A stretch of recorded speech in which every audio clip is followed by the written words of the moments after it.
understand something about the concept and process of organisational development, we are going to look in slightly more detail at organisation structure and culture. The structure of an organisation determines how communication takes place, how information flows throughout the organisation, how decisions are made, how job roles and work tasks are assigned, controlled and coordinated.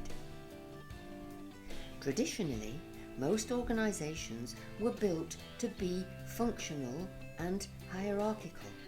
People were grouped together according to the function they carried out. So an organisation had an overall leader, and reporting to him were functional managers for such things as production, marketing, personnel, and so on. Within each of those functional departments were work teams, again probably based on function or activity. A variant of the functional structure is the product structure, which is designed for larger companies. Here, a group of the highest executives sit at the top, while different products are separated into mini companies. For example, a food products company might be split into beverages, snacks, dairy products, frozen dinners and condiments, with the managers of each segment reporting to the top.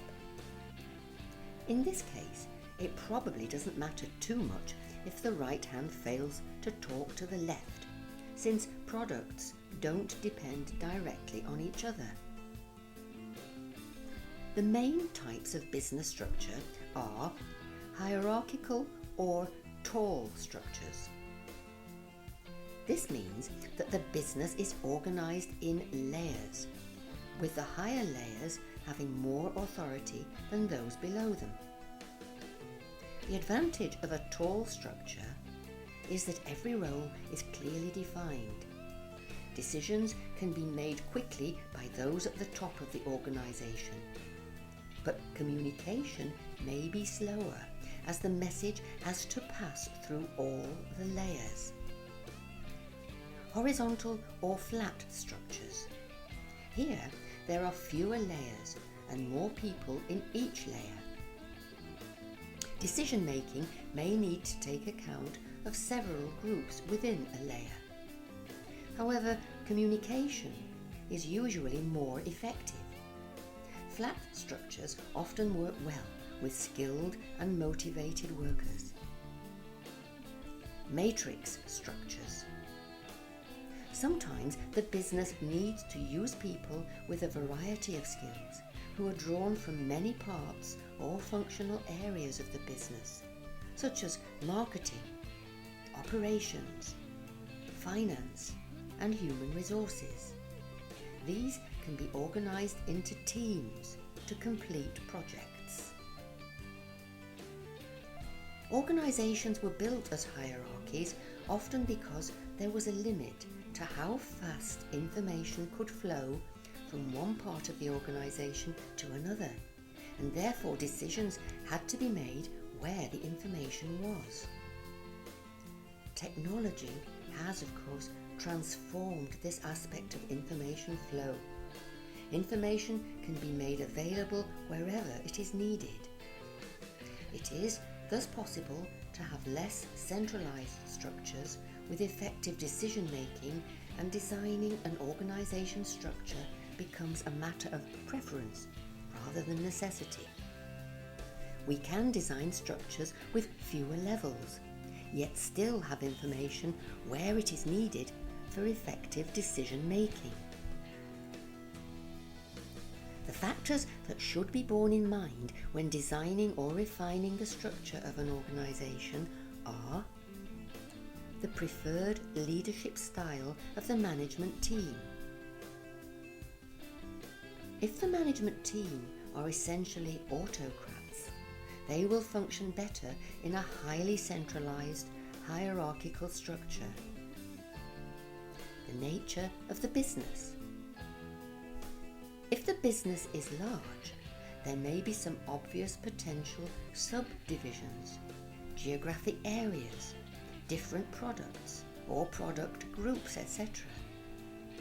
Sometimes, for example, a degree of independence and autonomy is useful for international divisions of a global company, since the leaders of that division can better understand and respond to the regional or cultural differences of the customer base. The appropriate span of control. Span of control refers to the number of first-level subordinates that any one manager can effectively manage. This can be quite high if all the subordinates are performing similar work. But the more diverse the roles of subordinates, the shorter the span of control becomes. The organisation structure should make clear the roles and responsibilities of staff, how different groups of staff, departments, functions, etc. relate to one another, which individuals are in charge of and responsible for specific groups of staff and/or functions, the governance of the organisation, who makes key policy and strategy decisions. Structure is inevitable. If you don't design it, one will grow anyway. So you might as well design one that is effective.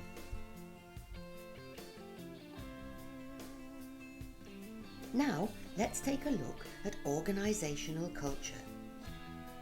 A strong culture in which members agree upon and care intensely about organisational values can improve organisational performance by motivating employees and coordinating their behaviour. Organisational values can resonate with employees' higher ideals and rally them around a set of meaningful goals. Employees are more likely to act in support of an organisational mission and goals if they subscribe to the same core beliefs and values and can see that these are shaping the organisation's mission and strategy. They also focus employees' attention on organisational priorities, which then guide their behaviour and decision-making. Similarly, of course, the culture shapes the behaviour of executives and managers. Values are important and lasting beliefs or ideals shared by the members of a culture about what is good or bad, and desirable or undesirable. Importantly, they drive behaviour. Of course, some organisations are built around a common set of values. Religious organisations, political parties, etc. And in the business world, cooperatives, third sector organisations, and startups or SMEs established by friends or colleagues with similar values.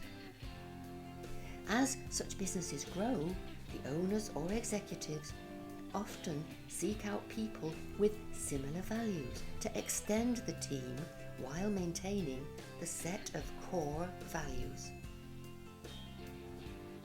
In terms of business, values are the underlying principles that guide policy, strategy and decisions. They are what drive the priorities of employees and managers and how they act within the organisation. They are the basis of the ethical standards in dealing with employees, customers, vendors and competitors. There is a good business question about managers which asks, they can talk the talk, but can they walk the walk? Managers walk the walk when they genuinely subscribe to the professed values of the organisation and use them, perhaps subconsciously, to rule the way they act, interact, and take decisions. Remember, actions speak louder than words. There are many different ways of describing culture. One classification was developed by Roger Harrison in 1972, who proposed 4 different types of culture. Power culture. This is where there is a strong central figure, for example, entrepreneurial startups, or where a charismatic founder has developed the organization. Role culture. Government departments are typically a role culture. Here, the organization values roles and is guided by formal systems. Task culture. This culture simply values getting the job done and will consist of different flexible groups geared to task achievement, for example, project teams. Personal culture. A personal culture emphasizes individual interests and developments, for example, a solicitor's practice or a professional service. Charles Handy, a well-known management theorist and commentator or guru, says, "Organizations are to some extent stuck with their past, with their reputation, the kind of people they hired years ago, their site and their traditions. These things take years, if not decades, to change." Culture can be defined as the set of shared values, beliefs and norms that characterize a particular organization and drive behaviors.